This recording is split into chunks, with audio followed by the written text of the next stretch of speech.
بسم اللہ الرحمن الرحیم نحمده ونصلی ونسلم علی رسولہ الکریم وعلی آلہ واصحابہ واتباعہ واہل بیتہ اجمعین اما بعد۔ ہدایت النحو کا پچھلا جو سبق تھا اس میں ہم نے عدل کی تعریف اور اس کی اقسام اور اسی طرح جو دوسرا سبب تھا غیر منصرف ہونے کا وصف اس کو پڑھا تھا۔ آج ہم پڑھیں گے، کوشش تو کریں گے کہ جمع تک چلے جائیں، لیکن اجمہ تک تو ضرور پڑھیں گے انشاءاللہ تعالی۔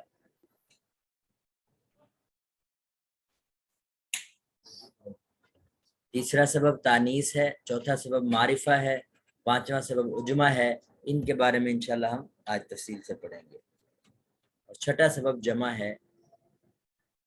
جی اس سے پہلے ہم جو پچھلا سبب گزرا ہے اس کی تھوڑی سی ریویژن کر لیں۔ عدل کا جو مطلب ہے ایک تو پہلے وہ آپ کے ذہن میں ہونا چاہیے، تو بتانا چاہیں گے جی عدل کا کیا مطلب ہے؟ جی عدل کے بارے میں مختصر سی وضاحت۔ ہر چیز کو اپنے مقام پہ رکھنا، کسی بھی چیز کو اپنے مقام پہ رکھنا عدل کہلاتا ہے۔ یہ تو چلیں اس کا لغوی معنی ہے، لیکن یہاں عدل ایک اصطلاح ہے، نحوی اصطلاح ہے۔ تو نحوی اصطلاح میں عدل کا مطلب یہ لیا جاتا ہے کہ کوئی لفظ اپنے اصلی صیغہ سے نکل کر دوسرے صیغہ کی طرف شفٹ ہو گیا ہو، تبدیل ہو گیا ہو، اس کو ہم عدل کہتے ہیں۔ یعنی ایک لفظ اس کی اپنی اصلی حالت ہے، اس سے اپنی اصلی حالت سے تبدیل ہو کر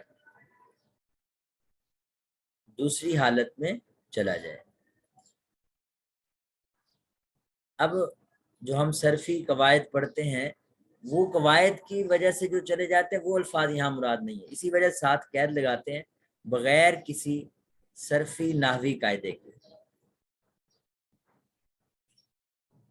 اب اگر کوئی سوال کرے نا کہ جی قالا، یہ اصل میں تھا قاولا، تو قاولا ایک اصلی حالت تھی، اس سے قالا بنا تو اس کو بھی عدل کہیں، ایسی بات نہیں ہے۔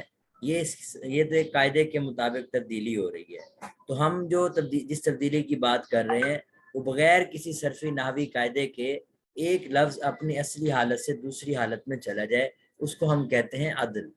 اب اس کی ضرورت کیوں پیش آئی، اس کے بارے میں نے وضاحت کی تھی کہ عرب لوگ، چونکہ ساری بات تو عربی سے متعلق ہے نا جی، اہل عرب جب کسی لفظ کو غیر منصرف پڑھتے ہیں، پہلے تو غیر منصرف کا آپ کے ذہن میں ہوگا کہ غیر منصرف سے مراد کیا ہے کہ جس پہ دو زبر، دو زیر، دو پیش اور کسرہ زیر نہ آ سکے۔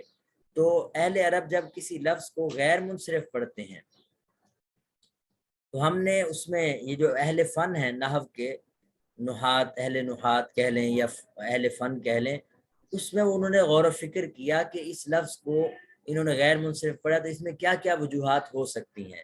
ان وجوہات کو انہوں نے اسباب منع صرف یعنی غیر منصرف کے اسباب کا نام دیا۔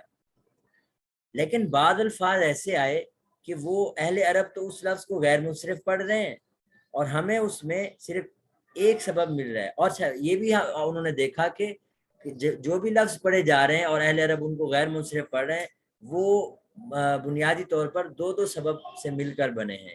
ان میں دو سبب پائے جا رہے ہیں جس کی وجہ سے وہ غیر منصرف ہو رہا ہے، الا یہ کہ ایک دو ایسے سبب آپ پڑھیں گے کہ جو دو کے قائم مقام ہیں، ان میں وہ دو سبب تلاش نہیں کیے جاتے، ایک ہی سبب دو کے قائم مقام ہوتا ہے۔ لیکن عام روٹین میں جب کسی لفظ کو غیر منصرف دیکھا جاتا ہے کہ وہ غیر منصرف ہے، غیر منصرف اہل عرب پڑھیں تو وہ دو سبب ان میں ضرور ہمیں ملتے تھے، لیکن بعض الفاظ جب ہم نے دیکھے تو ان میں ایک سبب ملا۔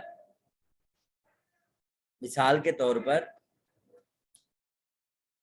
عمر ہے، عمر کے لفظ کو انہوں نے غیر منصرف پڑھا اہل عرب نے، تو اب ہم اس کو چیک کیا کہ یہ اس میں جو اسباب منع صرف ہیں جو انہوں نے جستجو اور تلاش سے تدبر سے یہ کوشش کی تھی کہ یہ اسباب بنتے، ان میں ایک سبب ہمیں ملا کہ اس میں معرفہ ہے، علم ہونا ہے۔ معرفہ کا جب بھی لفظ بولیں گے مطلب ہوگا علم ہونا، یہ ایک سبب ہے غیر منصرف کا۔ لیکن یہ اکیلا سبب ایسا نہیں ہے کہ آپ اس صرف علم ہونے کی وجہ سے غیر منصرف پڑھیں، کیونکہ کئی نام ایسے ہیں کہ وہ غیر منصرف نہیں ہے. میں مثالیں دیتا ہوں، ہشام، محمد. اب یہ بھی تو نام ہے، علم ہے، لیکن یہ غیر منصرف نہیں ہے. تو خالی نام ہونا یہ تو کوئی غیر منصرف کا پورا سبب نہیں بنتا. ایک سبب ضرور ہے، جب ان کے ساتھ کوئی دوسرا سبب مل جاتا ہے تو وہ دو کے یعنی پھر وہ لفظ غیر منصرف پڑا جاتا ہے. اب عمر میں بڑی جستجو کی کہ کیا ہو سکتا ہے. اس طرح ظفر کا لفظ ہے، باقی مثالیں بھی آپ کے سامنے ہیں، فی الحال میں ان کو لے لیتا ہوں. تو اب دوسرا سبب جب نہیں مل رہا ہوتا تو اس وقت یہ فرض کر لیا جاتا ہے کہ اس میں دوسرا سبب عدل ہے. وہ عدل اس وجہ سے اس کو یعنی کیا نام بھی دیا گیا اور اس کی ڈیفینیشن بھی یہ کی گئی. اچھا، یہ جو ڈیفینیشن کی گئی کہ ایک لفظ اپنی اصلی حالت سے تبدیل ہو کر دوسری حالت میں چلا جائے، تو اب ان الفاظ کی اصلی حالت کیا تھی؟ تو اب اس میں پھر دو قسم کے الفاظ ملے انہیں. بعض الفاظ تو وہ ملے کہ جن کی اصلی حالت قرینہ قیاس سے، قاعدے سے، قاعدہ تو نہ کہیں، کسی قرینہ یا کسی یعنی کوئی ایسی ہمیں سبب مل رہا ہوتا ہے، وجہ مل رہی ہوتی ہے کہ ہمیں پتہ چل جاتا ہے کہ یہ لفظ فلاں فلاں سے نکلے ہیں، تو ہم اس کے بارے میں کہہ دیتے ہیں کہ ٹھیک ہے جی یہ قرینہ ہے اور یہ لفظ دوسرے لفظ سے نکلا ہے. لیکن عمر اور ظفر جیسے الفاظ یہ دوسری کیٹیگری ہے، ان کے بارے میں پھر یہ نہیں پتہ چلتا کہ یہ کہاں سے نکلے ہیں. مثال کے طور پر عمر عامر سے نکلا ہے، عامرہ سے نکلا ہے، کہاں سے نکلا ہے؟ تو پھر ایسے الفاظ میں یعنی دوسری مرتبہ وہ سپوزیشن کرتے ہیں، دوسری مرتبہ وہ فرض کر لیتے ہیں، لیں جی عمر کا لفظ جو ہے وہ عامر سے اور ظفر کا لفظ جو ہے وہ ظافر سے. تو یہ عمر اور ظفر کے معاملے میں، اور اس طرح کے وہ تمام نام جو صرف اہل عرب ان کو غیر منصرف پڑھتے ہیں اور ان میں صرف علم ہونا ایک سبب ہے، تو ان میں دوسرا سبب عدل فرض کرتے ہیں ایک بات، اور دوسری چیز یہ فرض کر لیتے ہیں کہ وہ ان الفاظ سے نکلے ہوئے ہیں. تو یہ تھی عمر اور ظفر کے حوالے سے بات. اب میں بات کر لوں یہ جو اگلے الفاظ ہیں، ثلاث، مثلث. اب یہ دو لفظ سے یہ وصف ہے، بنیادی طور پر ایک سبب ہمیں مل گیا کہ یہ وصف ہے، اہل عرب ان کو غیر منصرف پڑھتے ہیں. اب ہم دوسرے سبب کی جستجو میں لگ گئے کہ اس میں غیر منصرف کا دوسرا سبب کیا ہونا چاہیے. لیں جی جب تلاش کیا تو کوئی نہ ملا، ہم نے کہا چلیں جی اس میں عدل ہے. اچھا عدل ہے تو پھر عدل کی تعریف تو یہ تھی کہ ایک لفظ اپنی اصلی حالت سے تبدیل ہو کر دوسری حالت میں چلا جائے. تو ان کی اصلی حالت کیا تھی؟ تو ہم نے ان کے مفہوم پہ غور کیا. یہاں ہمیں قرینہ مل گیا کہ قرآن پاک میں یا جہاں بھی عرب لوگ استعمال یعنی قرآن پاک میں استعمال ہوا ہے اور اہل عرب جہاں بھی ان الفاظ کو استعمال کرتے ہیں تو ثلاث کا مطلب صرف تین نہیں لیتے بلکہ دو مرتبہ تین کا مفہوم اس میں آتا ہے. تو لفظ ایک ہے لیکن مفہوم ڈبل ہے. تو یہ قرینہ بن گیا اس بات کا کہ عدل بھی ہے، لیکن عدل یعنی ان کے جو اصلی حالت ہے وہ ہے ثلاثتن ثلاثتن. اسی کو آپ یہی سمجھ لیں کہ جب ہمیں کسی قرینے سے پتہ چل رہا ہو کہ ان کے اصلی صیغے یہ ہیں تو ہم ان کو عدل تحقیقی کا نام دے دیتے ہیں. یا یوں بھی کہہ لیں کہ جب وصف کے ساتھ عدل جمع ہو رہا ہوگا تو وہ عدل تحقیقی ہوگا، جب علم کے ساتھ عدل جمع ہوگا تو وہ عدل تقدیری ہوگا. اور عموماً علم کے ساتھ جب جمع ہوتا ہے تو وہاں ہمیں کوئی قرینہ نہیں مل رہا ہوتا، کوئی کلیو نہیں مل رہا ہوتا کہ اس کے اصل الفاظ کیا ہیں. اب بات کر لیتے ہیں جو اگلے الفاظ ہیں ان کی بھی مختصر انداز میں. ایک ہے لفظ اخر. تو اخر کے بارے میں نے پچھلی مرتبہ بتایا تھا کہ یہ لفظ یا تو آخر من سے نکلا ہوا ہے یا پھر الآخر سے نکلا ہوا ہے. اس کی کیا وجہ ہے؟ اس کی وجہ واضح ہے کہ آخر یہ اخر لفظ ہے، میں آخر لکھ گیا اخر. اس کی وجہ یہ ہے کہ یہ اخر آخر من یا الآخر سے نکلنے کی کہ اخر جو ہے وہ اسم تفضیل کی جمع ہے اخرا کی. اور اسم تفضیل کا تین استعمال ہم پڑھتے ہیں عام طور پر، من کے ساتھ کہ میں زید افضل من عمر، اور الف لام کے ساتھ زید الافضل مثال دے رہا ہوں، اور اضافت کے ساتھ. تو یہاں اخر کا یہ تو طے ہے کہ اس کو اضافت سے نہیں وہ نکالا جا سکتا، یوں نہیں کہا جا سکتا کہ اس کی اصل اضافت ہے، بلکہ صرف یہی کہا جا سکتا ہے کہ یہ اخر جو ہے وہ من سے یا الف لام والے الآخر سے نکلا ہے. ایک اور یہ قرینہ کیا ہے وہ میں نے استعمالات بتایا کہ اسم تفضیل کے استعمالات یہ قرینہ ہے اس بات کے کہ اخر ان دو لفظوں سے نکلا ہے۔ اب ہم بات کر لیتے ہیں جمعو کی۔ جمعو کے بارے میں نے بتایا تھا کہ 3 الفاظ ہو سکتے ہیں جن سے یہ نکلا ہے۔ ایک تو لفظ ہے جمعن، جمعن یعنی میم کے پیش کے ساتھ، اور دوسرا لفظ ہے جمعاؤ، نہیں سوری جماع، اور تیسرا لفظ ہے جمعاوات۔ اب یہ کیسے پتہ چلا کہ ان 3 میں سے کسی ایک سے نکلا ہوا ہے؟ تو اس کی وجہ آسان ہے کہ جمعن بذات خود یہ جو لفظ ہے وہ جمعاؤ کی جمع ہے، یعنی فعلاؤ کے وزن پر جو لفظ بنتا ہے نا جمعاؤ، اس کی جمع ہے۔ اب فعلاؤ کے بارے میں نے پچھلی مرتبہ بتایا تھا کہ اس کے 2 صورتیں ہوتی ہیں، یا تو وصف ہوتا ہے جیسے حمراؤ، یا پھر یہ کسی کا نام ہوتا ہے جیسے صحراؤ۔ اگر یہ وصف ہو حمرا تو اس کی جمع ہوتی ہے حمورن فعولن، اور اگر یہ اسم ہو جیسے صحرا تو اس کی 2 جمع ہو سکتی ہیں، صحارا، آپ نے پڑھا ہوا یہ لفظ صحارا، اور دوسری جمع ہو جاتی ہے صحراوات۔ اب یہ دیکھیں لاسٹ میں جو 3 الفاظ بن رہے ہیں وہ یہی وزن بن رہے ہیں، حمر جمع، صحارا جماع، صحراوات جمعاوات۔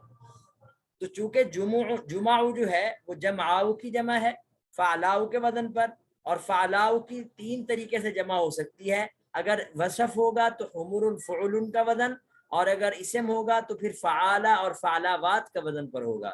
تو اس طرح ایک قرینہ ہمیں ملا جس کی بنیاد پر ہم کہہ رہے ہوتے ہیں کہ جمعو جو ہے وصف ہونے کے ساتھ ساتھ عدل ہے، اور عدل بھی عدل تحقیقی ہے، کہ اصل جو لفظ ہے نا یعنی جمعو کا وہ ہے یا تو جمعن یا جماع یا پھر جمعاوات ہے، اور اس سے شفٹ ہو کے یہ جمعو میں آ گیا ہے، اس وجہ سے اہل عرب اس کو غیر منصرف پڑھ رہے ہیں۔ تو اب اتنی بات تو آپ کے ذہن میں ہونی چاہیے عدل کے بارے میں کہ عدل ایک فرضی چیز ہے، یہ بات ذہن میں رکھیں، عدل ایک فرضی چیز ہے۔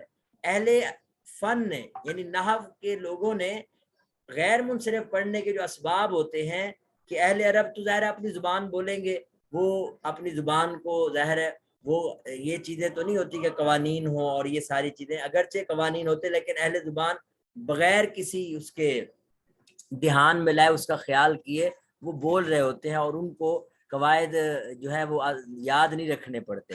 لیکن جب کوئی دوسرا ان کی زبان کو سیکھ رہا ہوتا ہے تو وہ پھر یہ چھوٹی چھوٹی چیزیں قواعد کی شکل میں اس کو ترتیب دے دی جاتی ہے کہ یہ موقع اس لفظ کا یہ ہے اور اس لفظ کا یہ، اس طرح یہ قواعد بنتے چلے جاتے ہیں۔ جیسے آج کل آپ انگلش کو دیکھ لیں کہ انگلش اتنی وہ ہو گئی ہے کہ اب اس کی چھوٹی سے چھوٹی بات بھی قواعد کی مدد سے جو ہے نا وہ پڑھائی جاتی ہے، یاد کروائی جاتی ہے۔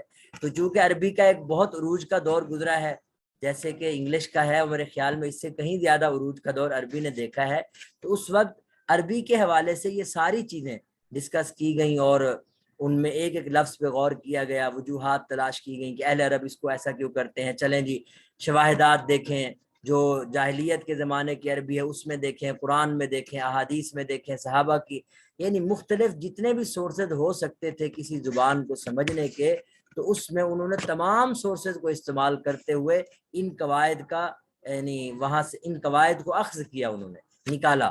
تو خیر یہ عدل ایک فرضی چیز انہوں نے بنائی، کیا ہے کہ جب کوئی سبب ہمیں نہیں مل رہا ہوتا کسی لفظ کو غیر منصرف پڑھنے کا تو وہاں ہم یہ فرض کر لیتے لو جی اس میں دوسرا سبب عدل ہے۔ اچھا جی آگے بڑھتے ہیں وصف کے حوالے سے۔ اچھا کسی کا سوال ہو نا پوچھ سکتے ہیں یہاں۔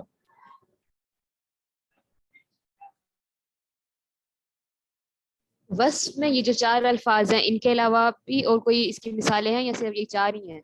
نہیں بے شمار مثالیں ہیں، قطامی لفظ ہے، اور اسی طرح احاد ہے، اور رباع ہے، یہ اس طرح اس پہ بناتے چلے جائیں۔ ثلاث مثلث ہے نا، رباع مربع سداس مستس خماس مخمس، یہ سارے الفاظ بن سکتے ہیں، وہ سارے غیر منصرف ہوں گے۔ اور اسی طرح آپ کو کئی نام ملیں گے جس میں آپ یہ عدل جو ہے بنا سکتے ہیں۔ یہ جسٹ یہاں صرف چند مثالیں دی گئی ہیں، کافی سارے الفاظ کہ ظاہر ہے کوئی اصول اگر بنایا گیا ہے تو اس کے پیچھے کئی الفاظ ہوں گے تو اصول بنایا گیا نا۔ اور دوسری بات اگر کوئی ایک دو اکا دکا مثالیں مل رہی ہوتی ہیں تو اہل فن اس کو کیا نام دیتے ہیں، کوئی بتائے گا؟ اگر اکا دکا مثالیں مل رہی ہوں اور اس کا کوئی قاعدہ نہ بن رہا ہو یا قاعدے کے خلاف جا رہی ہو تو اس کو کیا استثناء نام کہہ دیتے ہیں سر، استثناء ایکسیپشن. اس کو شاذ کہہ دیتے ہیں یہاں. شاذ. جی یہاں یعنی عربی کی اصطلاح میں وہ کہتے ہیں یہ شاذ ہے، چلیں آپ اس کو ایکسیپشنل کہہ دیں، استثنائی کیس ہے.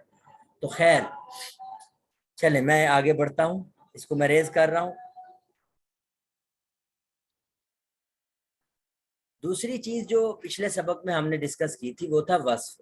وصف کے بارے میں اتنی سی بات میں کرنا چاہوں گا کہ اس میں جو الفاظ آتے ہیں نا احمر، ازرق، ان میں دو سبب پائے جا رہے ہیں. ایک تو یہ سبب ہے کہ یہ وصف کو بیان کر رہے ہیں، اور وصف بھی مبہم طریقے سے، کوئی متعین نہیں کر دیتے کہ احمر کا لفظ آپ بولیں تو کوئی بندہ متعین ہو جائے، ایسا نہیں ہوتا، بلکہ جس میں یہ وصف ہوتا ہے تو وہ اس میں یہ یعنی اس پر یہ فٹ ہو جاتا ہے. ازرق ہے، اسود ہے، وغیرہ وغیرہ. ان کی جو مؤنث ہے نا وہ بھی اسی طرح ہے، یعنی غیر منصرف ہے، حمراء، اسی طرح زرقاء وغیرہ وغیرہ. تو یہ جو وصف ہے اس وصف کے بارے میں مصنف رحمۃ اللہ علیہ فرما رہے ہیں کہ یہ بھی ایک غیر منصرف کا سبب ہے کہ اگر یہ کسی لفظ میں پایا جا رہا. اب جیسے اوپر مثالیں دیکھیں، ثلاث، مثلث، اخر، جمع، یہ سارے اوصاف بیان ہو رہے ہیں، وصف ہیں. تو ان الفاظ میں بھی آپ نے ایک سبب جو ہے وصف کو مانا تو جس کی وجہ سے آپ اس کو غیر منصرف بنا پائے. دوسرا سبب اگرچہ عدل مانا گیا، لیکن اگر وصف ہو اور دوسرے اسباب بھی اس کے ساتھ جمع ہو سکتے ہیں، مثلا وزن فعل جیسے یہاں جمع ہو گیا ہے، تو کوئی بھی ایسا لفظ جس میں دو سبب پائے جائیں ان میں ایک وصف ہو تو وہ بہرحال اس کو غیر منصرف بنا دے گا. وصف کی شرط یہ ہے کہ وہ اصل وضع کے اندر وصف ہو، یعنی جب اہل زبان اس کو شروع سے لفظ کو استعمال کرنا شروع کریں تو اس وقت ان کی نیت، ان کا مقصد اس لفظ سے وصف بیان کرنا ہو. یہ بات یہاں بہت ضروری ہے. اگر کوئی لفظ ایسا ہے کہ اس کو جو ہے استعمال تو کسی اور مقصد کے لیے کیا جاتا ہے، بعد میں وہ صفت یا وصف کے لیے استعمال ہونے لگ گیا تو اب ہم اس کو یہ سبب نہیں مانیں گے کہ یہ غیر منصرف کا سبب بن جائے گا. اب یہ جو اسود اور ارقم کے دو الفاظ ہیں، یہ ایسے دو لفظ ہیں کہ جب اہل زبان نے ان کو وضع کیا تھا تو یہ محض اسی لیے تھے کہ وصف بیان کریں گے. بعد میں ایسا ہوا کہ انہی دو وصفوں کا خیال کرتے ہوئے سانپوں کا نام پڑ گیا اور ان میں یہ وصف بھی پائے جاتے ہیں. یہ نام ایسا نہیں پڑا جیسے ہم کسی کا نام رکھ دیتے ہیں، وہ نام رکھنا ہوتا ہے. یہاں ہم کہیں گے اسمیت کا غلبہ آ گیا ہے کہ اب یہ لفظ انہی اوصاف کی وجہ سے سانپوں کے ساتھ مخصوص ہو گئے ہیں، جو کالا سانپ ہوتا ہے اور اسی طرح چت کبرا سانپ جس کو میرے خیال میں گدرا کہہ لیں، گدرا سانپ یا جو بھی. تو یہ الفاظ باوجود اس کے کہ ان میں اسمیت کا غلبہ ہو گیا لیکن بہرحال یہ غیر منصرف کا سبب ہے اور اب بھی یہ غیر منصرف پڑھے جاتے ہیں. اور ایک مثال اس بات کی دی کہ اربعون کا جو لفظ ہے اگر یعنی اس کو بطور صفت کے استعمال کرے، جیسے مررت بنسوۃ اربعین، میں 4 عورتوں کے قریب سے گزرا، یعنی نسوت ان کی صفت اربعین، تو کیا یہ بھی ایک وزن فعل اور صفت کی وجہ سے ہم اس کو غیر منصرف بنائیں؟ تو ایسا نہیں کریں گے، اس لیے کہ اربعین کی جو وضع ہے، جو اہل زبان نے اس کو جب سے یہ لفظ بنایا ہے تو وہ صفت کے لیے نہیں بنایا، وہ تو ایک عدد بیان کرنے کے لیے جو کہ 5 اور 3 کے درمیان کا عدد ہوتا ہے. تو یہ وصف کے بارے میں مختصر سی بات تھی. اگر کسی کو بات پوچھنی ہو تو پوچھ سکتے ہیں، نہیں تو ہم آگے بڑھیں.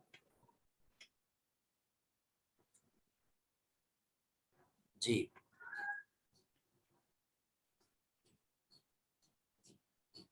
جی ڈاکٹر صاحب آگے پڑھیں ذرا، میں تھوڑا سا آپ کو یہ زوم کر دیتا ہوں. امت تانیس سے پڑھیں.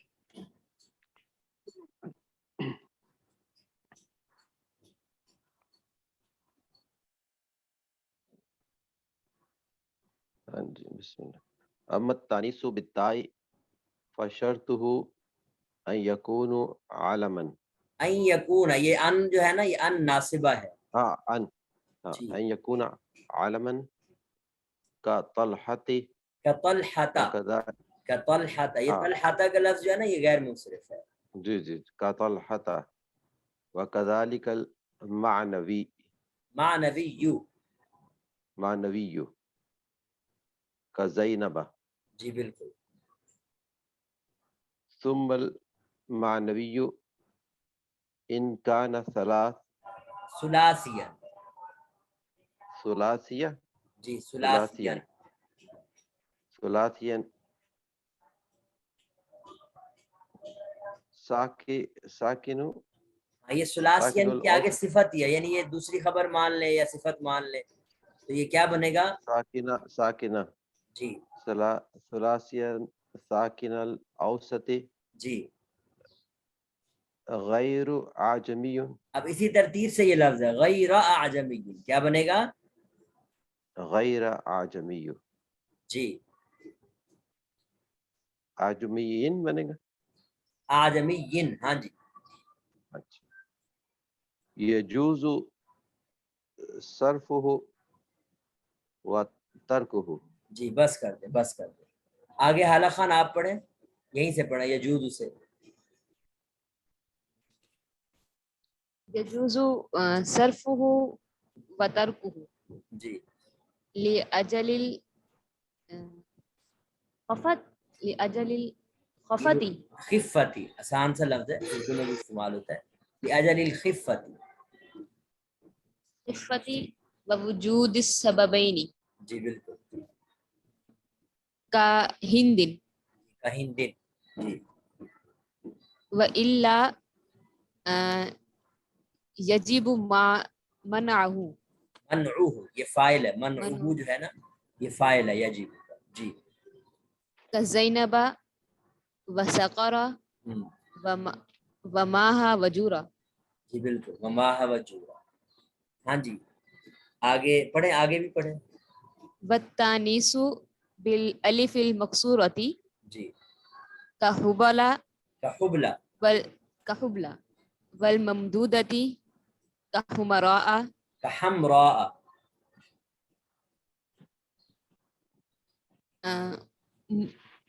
ممتنع ممتنع، صرفهما.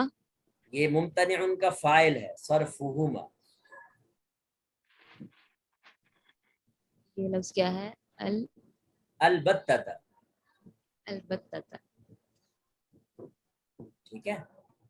لأن آگے جی لأن الألف جی قائم مقام جی، قائم مقام سببين السببین، مقام السببين مقام السببین. مقام السببين. جی التانيث جی، ولزومہ، ولزومه. یہ اگر ہم سا کے اوپر پیش پڑھیں گے تو ولزومہ پڑھیں گے، اگر زبر پڑھیں گے ولزومہ پڑھیں گے، اور اگر التانیثی پڑھیں گے تو پھر ولزومی.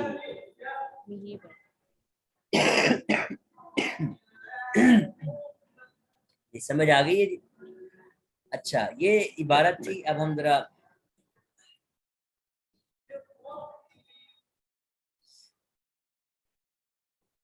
جی، اما التانیث بالتاء فشرطه ان يكون علما كطلحة وكذلك المعنوي كزينب. ثم المعنوي ان كان ثلاثيا ساكن الاوسط غير اعجمي يجوز صرفه وتركه لأجل الخفة ووجود السببين كهند والا يجب منعه كزينب وسكر وماء وجورا. والتانيث بالالف المكسورة كحبلى والممدودة كحمراء ممتنع صرفهما البتة لأن الالف قائم مقام السببين التانيث ولزومه.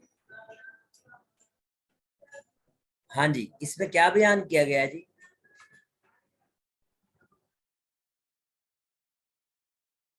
آپ کو یعنی یہ جو ہم پڑھ رہے ہیں کہ غیر منصرف کے اسباب، غیر منصرف کے اسباب میں سے تیسرا سبب ہم یہاں پڑھ رہے ہیں کہ کوئی لفظ اگر غیر منصرف پڑھا جا رہا ہوتا ہے تو اس میں ایک وجہ تانیث ہونا، مؤنث ہونا بھی ہو سکتا ہے. میں اس عبارت کو سمجھانے سے پہلے نا دو تین باتیں جو پہلے آپ پڑھ چکے ہیں انہیں کی تھوڑی سی وضاحت کر دوں. آپ نے پڑھ رکھا ہے ایک تانیث لفظی ہوتا ہے. تانیث لفظی کیا ہوتا ہے؟ ہاں جی یا آپ نے وہ لفظ وہی مؤنث جی تانیث لفظی کا مطلب یہ ہوتا ہے کہ وہ الفاظ مؤنثہ جن میں کوئی تانیث کی علامت ہو، جن میں کوئی تانیث کی علامت ہو، آپ نے یہ پہلے پڑھ رکھا ہے، ان کو کہتے ہیں تانیث لفظی۔ کتنی علامتیں پڑھی تھی ہم نے؟ تائے مربوطہ یعنی گول تا، اور الف مکسورہ، اور تیسری کیا پڑھی تھی؟ الف ممدودہ۔ اچھا، اب اگر تو یہ تین علامتیں آپ کو کسی لفظ میں نظر آ رہی ہیں تو وہ لفظ کیا کہلائے گا؟ تانیث لفظی مؤنث لفظی کہلائے گا، بالکل ٹھیک ہے۔ اگر کسی لفظ میں یہ علامتیں نہیں ہیں تو اس کو ہم مؤنث مانوی کہہ دیتے ہیں۔ اب مؤنث مانوی کی دو صورتیں ہوتی ہیں، یہ بھی ذرا ذہن میں رکھیں۔ ایک صورت تو وہ ہوتی ہے کہ ہے کسی مؤنث کا نام، جیسے ہم پڑھ لیتے ہیں زینب ہے مثال کے طور پر، یا اسی طرح سقر ہے، نہیں بلکہ سقر نہیں، زینب ہے، یعنی کسی عورت کا نام ہے، خاتون کا نام ہے، تو وہ چاہے اور اس میں لفظی علامت کوئی نہ ہو تو تب بھی اس کو ہم مؤنث ہی کہیں گے، اور اس کو نام کیا دیں گے؟ مؤنث مانوی کا۔ ایک آپ نے پڑھ رکھا ہے مؤنث سمائی، یاد ہے جی؟ جیسے مثال کے طور پر ید کا لفظ ہے، اسی طرح ایک آپ نے لفظ پڑھا تھا قدر کا، قدر ہانڈی کو کہتے تھے، وغیرہ وغیرہ۔ اسی طرح الارض کا لفظ ہے، چلیں میں کچھ ذکر ہی کر دوں، الشمس کا لفظ ہے، اسی طرح العقرب بچھو کو کہتے ہیں، لیکن عرب لوگ اس کو بھی کیا پڑھتے ہیں؟ یعنی مؤنث کے طور پر پڑھتے ہیں۔ تو یہ وہ تمام الفاظ، یہ مؤنث سمائی ہے۔ تو ہم ان دونوں کو، کہ وہ جو خواتین کے نام ہوتے ہیں جن میں لفظی علامت کوئی نہیں ہوتی، ان کو بھی مؤنث مانوی میں شمار کرتے ہیں، اور وہ تمام الفاظ جو اہل عرب ان کو مؤنث استعمال کرتے ہیں اور ہمیں صرف سن کے ہی یاد رکھنا پڑتا ہے کہ یہ مؤنث ہے، کوئی ریزن نہیں ہوتی، یعنی کوئی علامت نہیں ہوتی، تو ان کو مؤنث، وہ بھی مؤنث مانوی کی کیٹیگری میں آئیں گے۔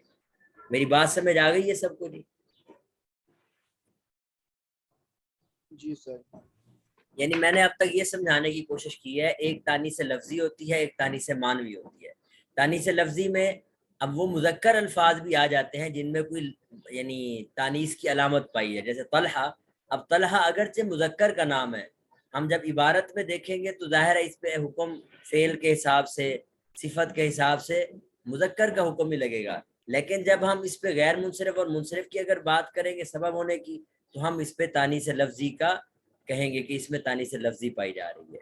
تو تانیث لفظی بسا اوقات مذکر الفاظ، مذکر چیزوں کے ناموں میں بھی پائی جا رہی ہوتی ہے، اور مؤنث کے ناموں میں تو ہوتی ہی ہے، بعض اوقات نہیں ہوتی تو وہ تانیث مانوی میں آ جاتے ہیں۔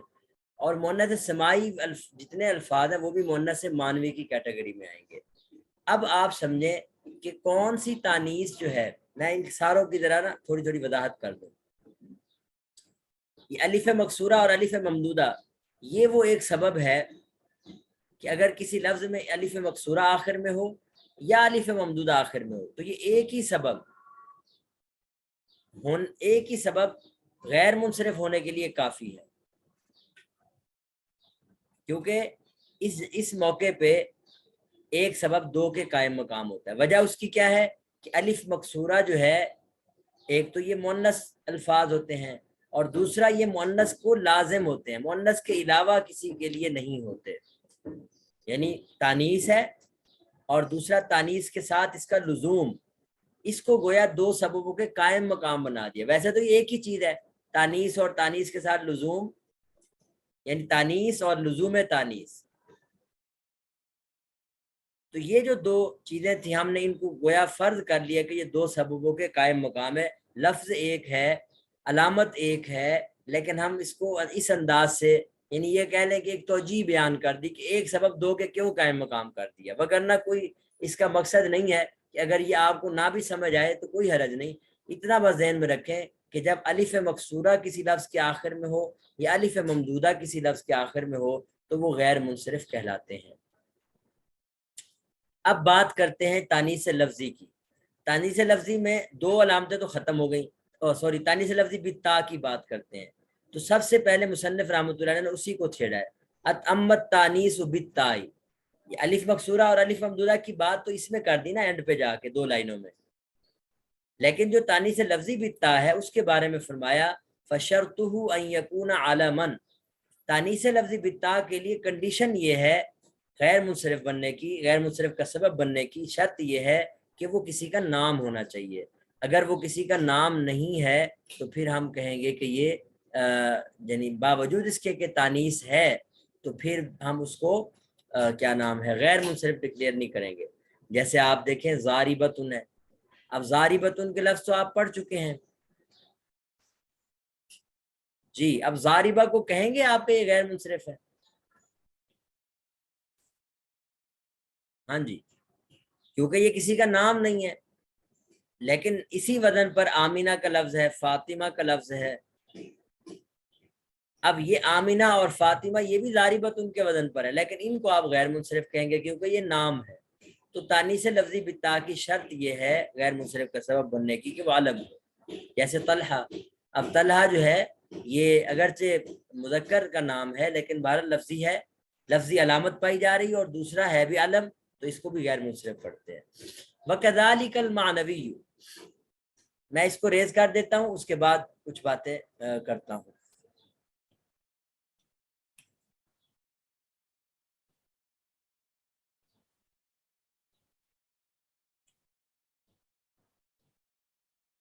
جی، تانیث مانوی کی اگر ہم بات کریں، عبارت کو سمجھاتا بعد میں، پہلے یہاں سے سمجھ لیں۔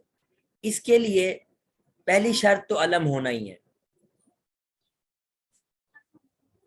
پہلی شرط اس کے غیر منصرف کا سبب بننے کے لیے پہلی شرط جو ہے وہ علم ہونا ہے۔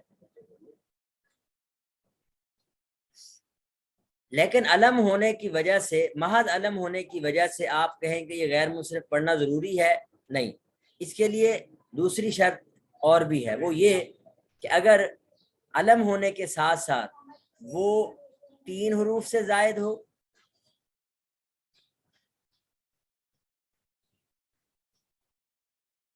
ایک بات، اگر 3 حروف سے زائد ہے اور علم ہے تو ہم کہیں گے اب اس کو غیر منصرف پڑھنا واجب ہے۔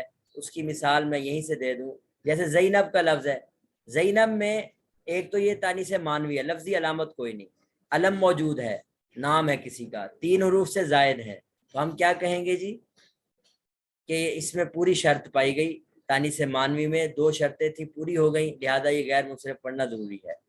اب بات کرتے ہیں اگر 3 حروف پر مشتمل ہے، 3 حرف سے زائد نہیں ہے، تو اب میں علم ہونے کے ساتھ ساتھ اگر 3 حروف والا لفظ ہے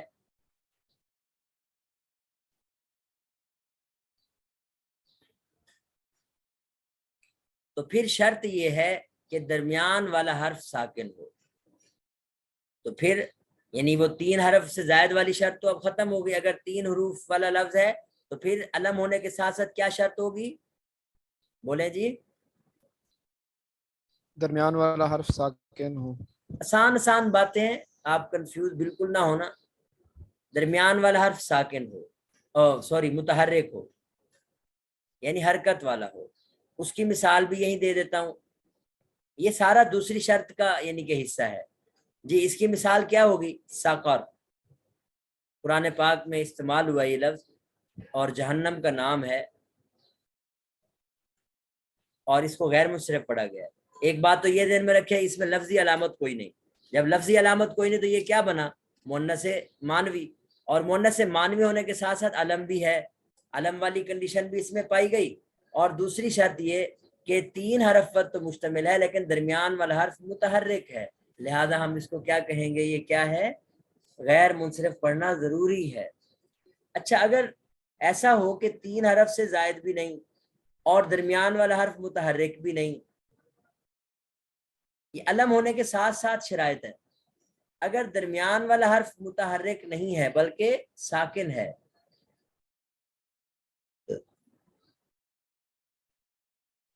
تو پھر شرط یہ ہے کہ وہ لفظ غیر عربی ہو.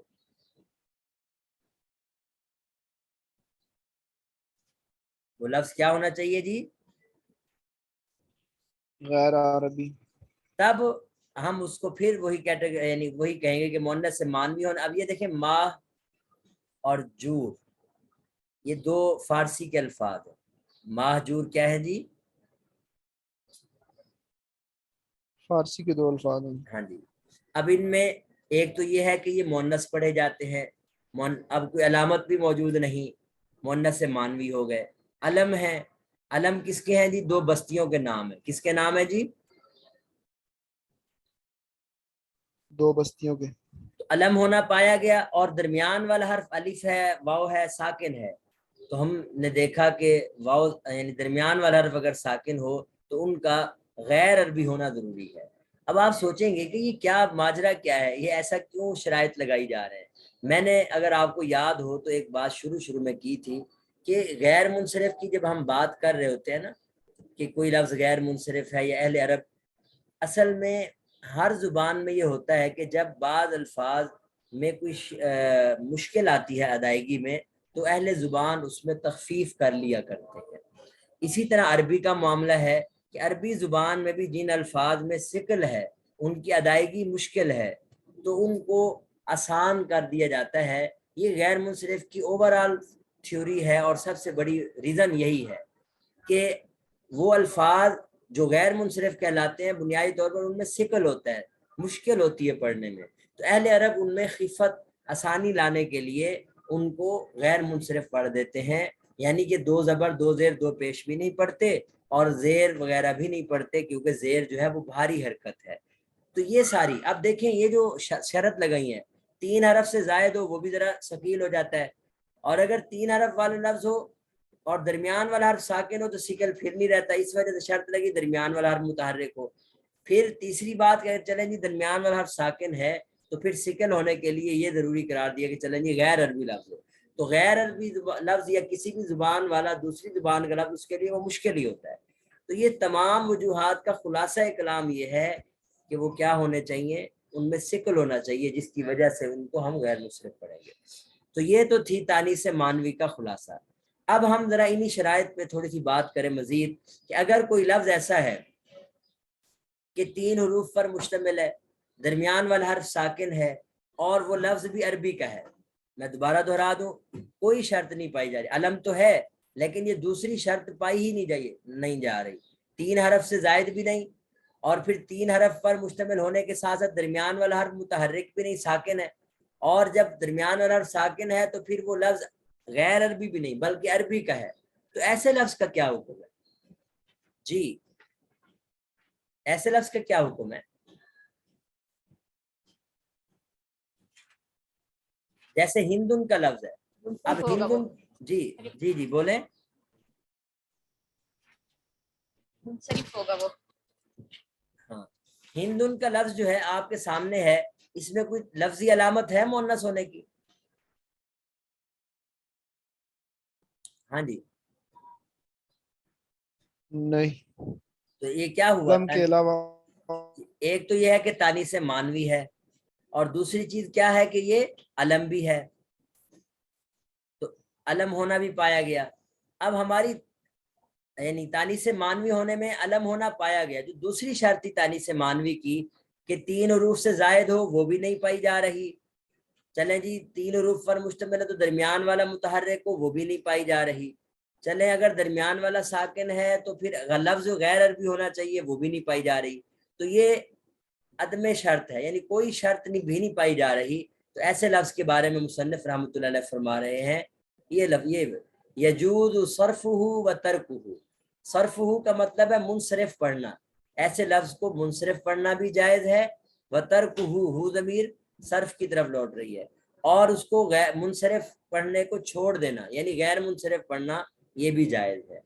وجہ اس لیے کہ منصرف تو اس لیے پڑھا جاتا ہے لأجل الخفتی، پڑھنا آسان ہے، تخفیف ہے، اور غیر منصرف پڑھنے کی وجہ کیا ہے؟ ووجود السببین، کہ دو سبب پائے جا رہے ہیں، جیسے ہند ان کا لفظ ہے۔ اگر اب یہ وَإِلَّا يَجِبُ سے یہ دوسری شرط انہوں نے اس انداز میں بیان کی، میں نے آپ کو مثبت انداز میں بیان کر کے عدم شرط کو اس انداز میں بیان کیا ہے، عبارت میں تھوڑا سا ترتیب مختلف ہے، لیکن مطلب ساری بات کا خلاصہ یہی ہے۔ اب ذرا ہم دیکھتے ہیں جی ترجمہ، غور کریں جی۔ امت تانیس و بتا، بہرحال تانیس لفظی بتا کی بات ہو رہی ہے، تانیس وہ تانیس جو تا کی علامت کے ساتھ ہو، فشرط ہو، اس کا غیر منصرف بننے کا سبب کی شرط، غیر منصرف کا سبب بننے کی شرط یہ ہے ان یکون علمن، کہ وہ لفظ علم بھی ہو، جیسے طلحہ، اب طلحہ کے آخر میں تا بھی ہے اور اس کے ساتھ ساتھ نام بھی ہے، وَكَذَلِكَ الْمَعْنَوِيُّ، اور اسی طرح مانوی۔ اب اسی طرح مانوی کا مطلب یہ ہے کہ مانوی کے لیے بھی علم ہونا شرط ہے، لیکن پھر اس کے لیے مزید ایک شرط ہے، وہ جو آگے بیان کر رہے ہیں، کَزَینَب، جیسے زینب کا لفظ، آگے دیکھیں۔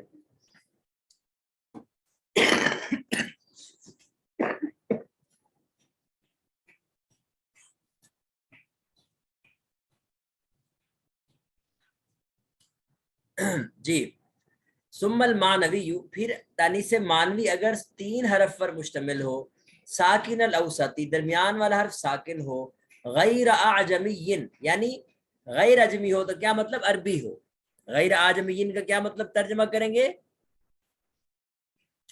عربی ہو، جیسے میں نے یہاں لکھا ہے یجوز صرفہ و ترکہ، تو اس لفظ کو منصرف پڑھنا اور غیر منصرف پڑھنا دونوں جائز ہیں۔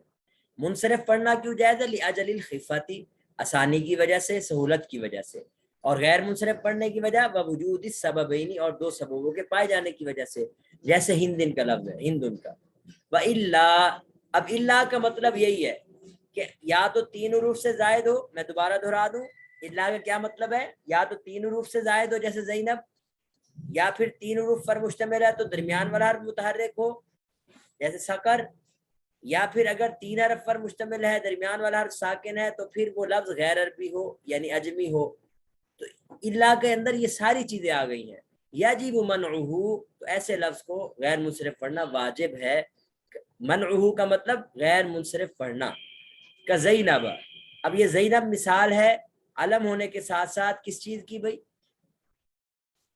میرے ساتھ دیں جی، بولے، علم ہونے کے ساتھ ساتھ 3 حروف سے زائد، جی بالکل۔ اور سکر کس کی مثال ہے؟ درمیان والا حرف متحرک، جی، اور ماہا جورا کس کی مثال ہے؟ غیر عربی، غیر عربی ہے، یعنی درمیان والا حرف اگرچہ ساکن ہے لیکن غیر عربی ہے، اس وجہ سے یہ تمام کے تمام الفاظ جو ہیں وہ غیر منصرف پڑھنا ضروری ہے۔ والتانیث بالالف المکسورہ، اس کے بارے میں وضاحت پہلے کر چکا ہوں کہ وہ اگر تانیث لفظی الف مکسورہ اور الف ممدودہ کے ساتھ ہوگا تو ان کو تو غیر منصرف پڑھنا واجب ہے۔ ذرا دیکھیں، والتانیث بالالف المکسورہ، اور تانیث بالالف المکسورہ جیسے حبلہ، حبلہ جو ہے یہ خاتون کو کہتے ہیں جو پریگننٹ ہو، والممدودہ، اور الف ممدودہ کے ساتھ جو تانیث ہو، کا حمراء، جیسے حمراء۔ ممتنع صرفہما، ممتنع کا مطلب ہے کہ ناجائز ہے صرفہما، ان دونوں کا منصرف پڑھنا۔ دوسرے الفاظ میں اگر کہیں تو یہ کہیں گے غیر منصرف پڑھنا ضروری ہے۔ البتہ کا مطلب ہے یقینی طور پر۔ لأن الالف، اس لیے کہ الف قائم مقام، الف سے مراد یہاں الف مکسورہ اور الف ممدودہ دونوں ہیں۔ لأن الالف، اس لیے کہ الف قائم مقام السببین، یہ 2 سببوں کے قائم مقام ہے، یعنی وہ 2 سبب کس طرح ہم مان لیتے ہیں، فرض کر لیتے ہیں، ایک تو یہ مؤنث ہوتے ہیں اور دوسرا تانیث کو لازم ہوتے ہیں، اس طرح ہم ایک سبب کو 2 کے قائم مقام قرار دیتے ہیں۔ تو یہ بات ہم نے کی ہے تانیث کے بارے میں۔ جی، کسی کے ذہن میں کوئی سوال ہو تو پوچھ سکتے ہیں۔ ہاں جی، وَإِلَّا يَجِبُ مَنْعُهُ، اس کا کیا مطلب ہے؟ وَإِلَّا، وگرنہ، وگرنہ کا مطلب تو میں نے بتا دیا کہ اگر یہ 3 حرف پر مشتمل نہیں، 3 سے زائد ہے، اگر 3 پر ہے تو ساکن الاوسط نہیں ہے، اگر ساکن الاوسط ہے تو یعنی عربی نہیں ہے، اجمی ہے، تو یجب منعہ کا مطلب ہے کہ واجب ہے منعہ ایسے لفظ کا غیر منصرف پڑھنا. ٹھیک ہے, منعہ کا مطلب منع الصرف, غیر منصرف بنانا یا غیر منصرف پڑھنا ایسے الفاظ کا ضروری ہے. جی سمجھ آ گیا؟ جی ٹھیک ہے. اچھا ہاں جی, اور کسی کے ذہن میں کچھ سوال ہو؟ جی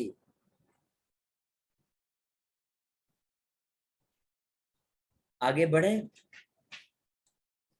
ہاں جی آگے معاویہ بھائی آپ پڑھیں عبارت. جی استاد. اما المعرفۃ فلا يعتبر فلا فی یعتبر, فلا يعتبر فی منع الصرف جی بها الا العالمیۃ. جی آگے میں کرتا ہوں. جی وتجتمع مع غیر الوصف. مع کے بعد کیا آئے گا؟ غیر الوصف. ہاں جی, وتجتمع مع غیر الوصف. ٹھیک ہو گیا. جی. اما بس العجمۃ. بس جی بس بس بس جی میں اس کو ذرا ریز کر دوں اس کے بعد پھر. اچھا مجھے یہ بتائیں کہ آپ نے معرفہ کی کتنی اقسام پڑھ رکھی ہیں؟ پہلے ذکر ہو چکی ہیں نا. ہاں جی, معرفہ کی کتنی اقسام پڑھ چکے ہیں؟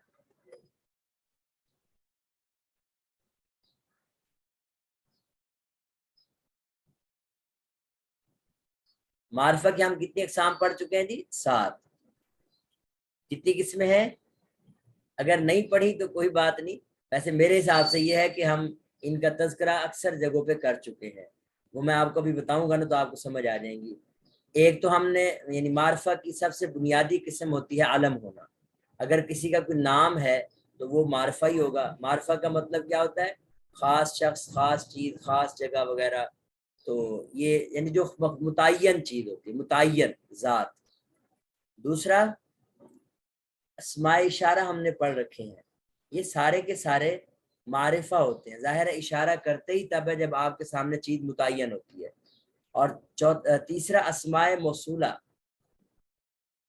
ایک چیز میں پہلے ان سے ذکر کر دوں علم کے بعد, ضمائر یہ دوسرے نمبر پر ہے. سب سے زیادہ متعین چیز کیا ہوتی ہے جی؟ علم. پھر اس کے بعد متعین ہوتی ہیں ضمائر. اس کے بعد اسی ترتیب سے اسماء اشارات, اسماء موصولہ. جی آگے کوئی اور بتائیں. معرف باللام پڑھا ہوا ہے نا؟ ہاں جی, معرف باللام بھی پڑھا ہوا کہ نہیں؟ ایسا معرفہ جو الف لام کی وجہ سے معرفہ بنے. 5 قسمیں ہو گئی. جی معاویہ بھی ذرا دہرائیں کون کون سی قسم ہے؟ جی علم ہونا, ہاں جی ضمائر, جی اس میں اسماء اشارہ, اسماء موصولہ, معرف باللام. بس. اب اس کے بعد چھٹی قسم اور ہوتی ہے. آگے آپ بتائیں گے. جی جی, چھٹی قسم ہے مضاف الی, یعنی یہ جو جتنی بھی اوپر اقسام گزری ہیں نا, یہ علم ہونا, ضمائر, اسماء اشارہ, اسماء موصولہ, معرف باللام, ان میں سے کسی ایک کی طرف بھی اگر مضاف ہو جائے کوئی لفظ تو وہ بھی معرفہ ہو جاتا ہے. وہ بھی کیا ہو جاتا ہے جی؟ اس کو نام دیا جاتا ہے مضاف الی المعرفہ. کیا نام دیا جاتا ہے؟ مضاف الی المعرفہ.